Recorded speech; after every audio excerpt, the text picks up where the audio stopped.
Hello everyone. Yes, आज की video में हम पढ़ेंगे कि महाभारत का युद्ध खत्म हो जाने पर युधिष्ठिर की क्या दशा हुई।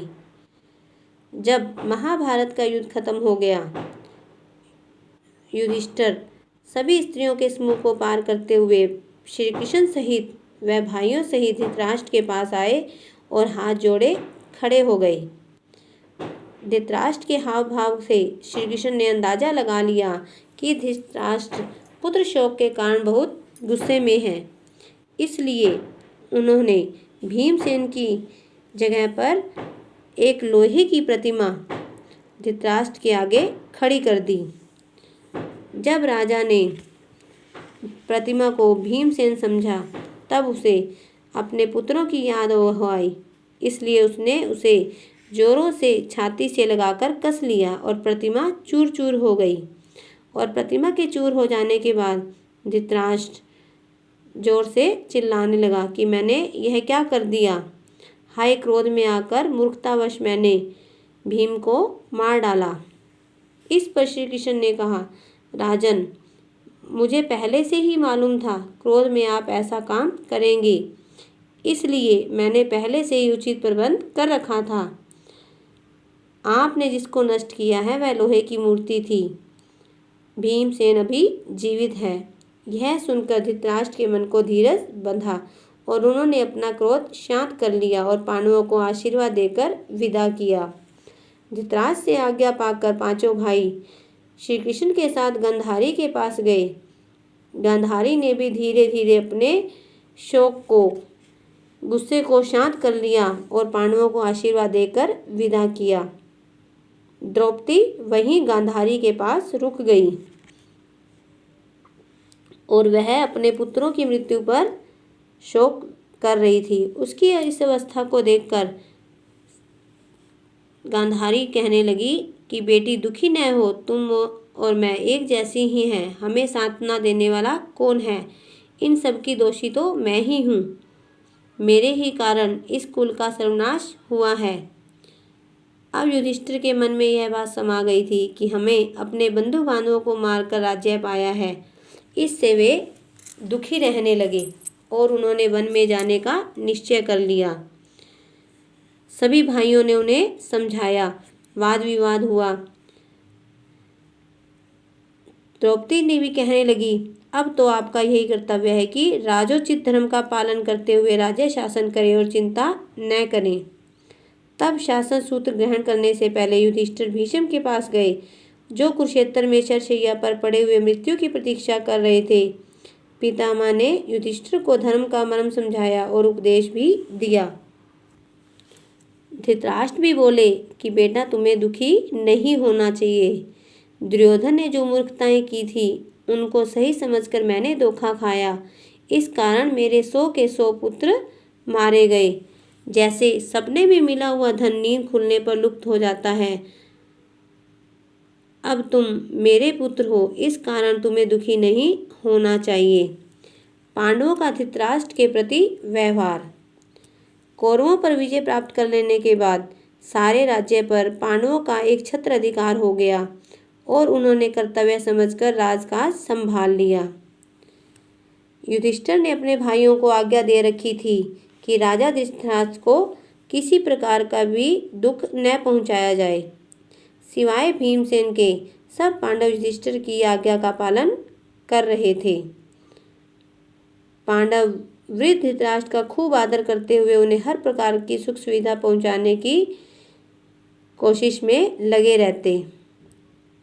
धृतराष्ट्र भी पांडवों से स्नेहपूर्ण व्यवहार किया करते थे, परंतु भीमसेन कभी कभी ऐसी बातें कर दिया करते थे जिससे धृतराष्ट्र के दिल को चोट पहुंचती थी।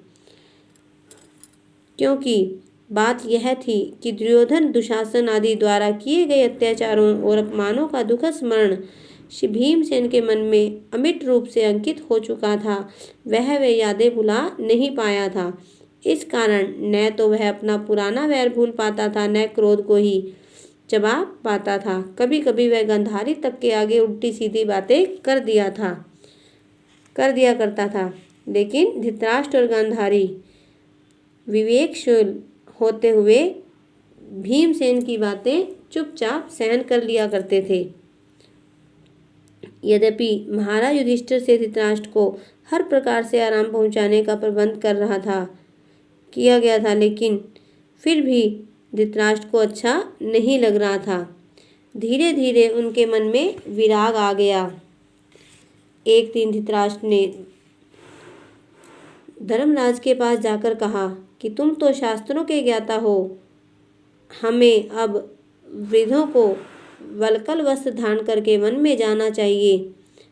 धृतराष्ट्र की बातें सुनकर युधिष्ठिर बोले कि नहीं, मैं वन चला जाऊंगा। राजा मैं नहीं बल्कि आप ही हैं। मैं ऐसी हालत में आपको अनुमति कैसे दे सकता हूँ। यह सुनकर धृतराष्ट्र बोले कि मेरे मन में वन में जाने की इच्छा जागी है। वन में जाने का समय मेरा है, तुम्हारा नहीं। इस कारण वन में जाने की अनुमति तुम्हें देने का सवाल ही नहीं है, बल्कि तुम मुझे वन में जाने की अनुमति दो। सबके समझाने पर और युधिष्ठिर से वन में जाने की अनुमति पाकर वृद्ध राजा धृतराष्ट्र उठे और गांधारी के कंधे पर हाथ रखकर लाठी टेकते हुए वन के लिए रवाना हो गए। माता कुंती भी उनके साथ रवाना हो गई। पहले तो धर्मराज समझ रहे थे कि माता कुंती गांधारी को थोड़ी देर तक दूर तक विदा करने के लिए साथ जा रही हैं, लेकिन आगे जाने पर वह माँ से बोले कि माँ, तुम क्यों जा रही हो? तुम्ही ने तो आशीर्वाद देकर युद्ध के लिए भेजा था, अब तुम्ही हमें छोड़कर वन को जाने लगी। यह ठीक नहीं है। किंतु इतना कहते कहते युधिष्ठिर का गला भर आया, किंतु उनके आग्रह करने पर भी कुंती अपने निश्चय पर अटल रही और वन में चली गई। धृतराष्ट्र, गांधारी और कुंती ने 3 वर्ष तक वन में तपस्विनियों का सा जीवन व्यतीत किया और संजय भी उनके साथ रहने लगे। श्री कृष्ण और युधिष्ठिर। महाभारत के युद्ध की समाप्ति के बाद श्री कृष्ण ने 36 वर्ष तक द्वारका में राज्य किया। उनके शासन में यदुवंशियों ने सुख समृद्धि को प्राप्त किया, परंतु आपसी फूट के कारण यह विशाल यदुवंश समाप्त हो गया। यह नाश देखकर बलराम को बहुत दुख हुआ और वहीं उन्होंने समाधि में बैठकर शरीर त्याग दिया। अपने सभी बंधु बांधवों का सर्वनाश हुआ देखकर श्री कृष्ण भी ध्यान मगन हो गए और समुद्र के किनारे स्थित वन में अकेले विचरण करने लगे। जो कुछ हुआ था उस पर विचार करते हुए उन्होंने जान लिया कि संसार छोड़कर जाने का उनका भी समय आ गया है। यह सोचते सोचते एक पेड़ के नीचे वे लेट गए। इतने में ही कोई शिकारी शिकार की तलाश में घूमता फिरता उधर से आ निकला। सोए हुए श्री कृष्ण पर हिरण समझकर बाण चला दिया, जो उनके देहावसान का कारण बन गया। यह शोकजनक समाचार हस्तिनापुर पहुंचा तो पांडवों के मन में भी विराग उत्पन्न हो गया। जीवित रहने की इच्छा अब उनमें भी नहीं रही।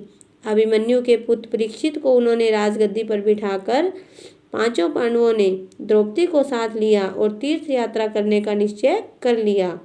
वे हस्तिनापुर से रवाना होकर अनेक पवित्र स्थानों के दर्शन करते हुए अंत में हिमालय की ओर चल दिए।